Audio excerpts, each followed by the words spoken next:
The next night she dreamed of giving birth to their first child, and it was a girl, a beautiful little girl. And Buttercup said, "I'm sorry it wasn't a boy. I know you need an heir." And Humperdinck said, "Beloved sweet, don't concern yourself with that. Just look at the glorious gift that God has given us." And then he left, and Buttercup held the child to her perfect breast. And the child said, "Your milk is sour." And Buttercup said, "Oh, I'm sorry." And she shifted to the other breast, and the child said, "No, this is sour too." And Buttercup said, "Oh, I don't know what to do." And the baby said, "You always know what to do. You always know exactly what to do. You always do exactly what's right for you, and the rest of the world can go hang." And Buttercup said, "You mean Wesley?" And the baby said, "Of course I mean Wesley." And Buttercup explained patiently, "I thought he was dead, you see.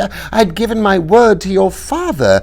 And the baby said, "I'm dying now. There's no love in your milk. Your milk has killed me." And then the child stiffened and cracked and turned in Buttercup's hands to nothing but dry dust. And Buttercup screamed and screamed. Even when she was awake again, with 59 days to go until her marriage, she was still screaming. The next night she simply refused to go to sleep.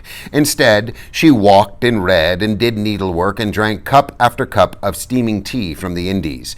She felt sick with weariness, of course, but such was her fear of what she might dream that she preferred any waking discomfort to whatever sleep might have to offer. And at dawn, her mother was pregnant. No, more than pregnant. Her mother was having a baby, and as Buttercup stood there in the corner of the room, she watched herself being born, and her father gasped at her beauty, and so did her mother, and the midwife was the first to show concern.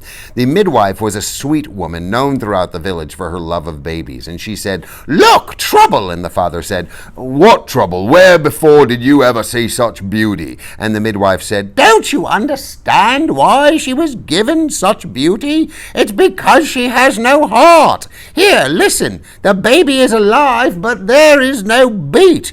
And she held Buttercup's chest against the father's ears, and the father could only nod and say, "We must find a miracle man to place a heart inside." But the midwife said, "That would be wrong, I think.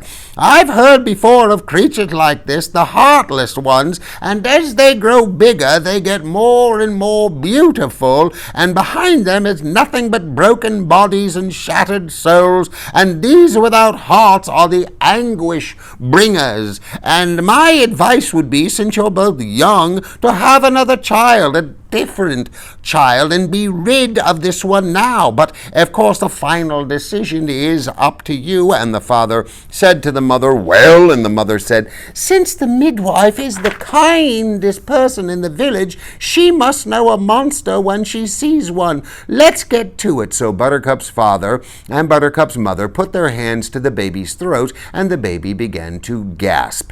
Even when Buttercup was awake again at dawn with 57 days to go until the marriage, she could not stop gasping. From then on, the nightmares became simply too terrifying. When there were 50 days to go, Buttercup knocked one night on the door to Prince Humperdinck's chambers. She entered when he bid her to. "I see trouble," he said. "You look very ill." And so she did. Beautiful, of course, still that, but in no way well. Buttercup did not quite see how to begin. He ushered her into a chair. He got her water. She sipped at it, staring dead ahead. He put the glass to one side. "At your convenience, princess," he said. "It comes to this," Buttercup said. "In the fire swamp, I made the worst mistake in all the world. I love Wesley. I always have. It seems I always will. I did not know this when you came to me. Please believe what I am about to say. When you said I must marry you or face death, I answered, 'Kill me.' I meant that. I mean this now too. If you say I must marry you in 50 days, I will be dead by morning." The prince was literally stunned. After a long moment, he knelt by Buttercup's chair and in his gentlest voice started to speak. "I admit that when we first became engaged, there was to be no love involved. That was as much my choice as yours, though the notion may have come from you. But surely you must have noticed in this last month of parties and festivities a certain warming of my attitude." "I have. You have been both sweet and noble." Thank you. Having said that, I hope you appreciate how difficult this next sentence is for me to say. I would die myself rather than cause you unhappiness by standing in the way of your marrying the man that you love. Buttercup wanted almost to weep with gratitude. She said, I will bless you all my days for your kindness. Then she stood. So it's settled. Our wedding is off. He stood.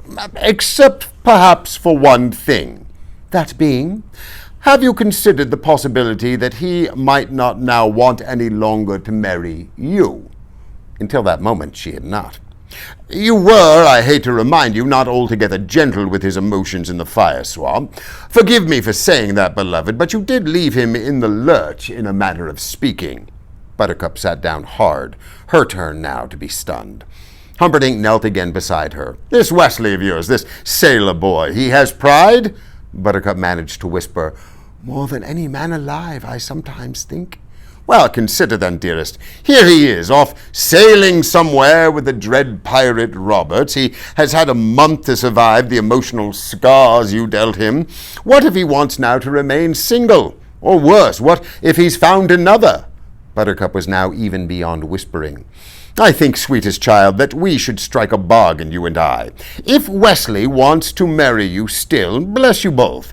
If, for reasons unpleasant to mention, his pride will not let him, then you will marry me as planned and be the Queen of Florin. He couldn't be married, I'm sure, not my Wesley.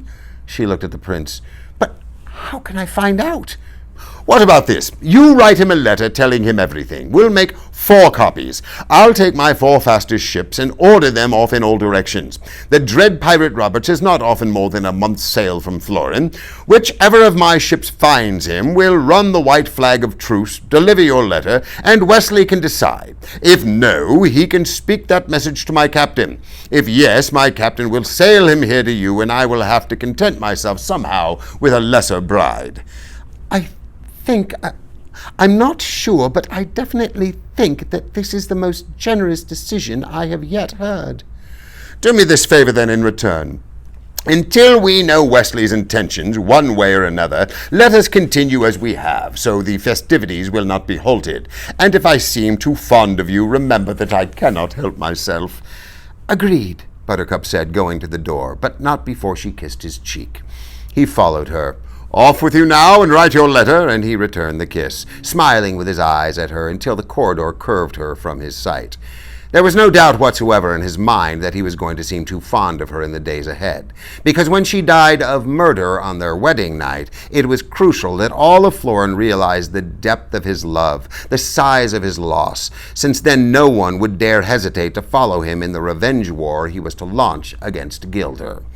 At first, when he hired the Sicilian, he was convinced it was best that someone else do her in, all the while making it appear the work of soldiers from Gilder.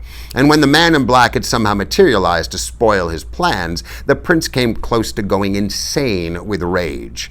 But now his basically optimistic nature had reasserted itself. Everything always worked out for the best. The people were infatuated with Buttercup now as they had never been before her kidnapping. And when he announced from his castle balcony that she had been murdered, he already saw the scene in his mind. He would arrive just too late to save her from strangling, but soon enough to see the Gilderian soldiers leaping from the window out of his bedroom to the soft ground below. When he made that speech to the masses on the 500th anniversary of his country, well, there wouldn't be a dry eye in the square. And although he was just the least bit perturbed since he had never actually killed a woman before with his bare hands, there was a first time for everything. Besides, if you wanted something done right, you did it yourself.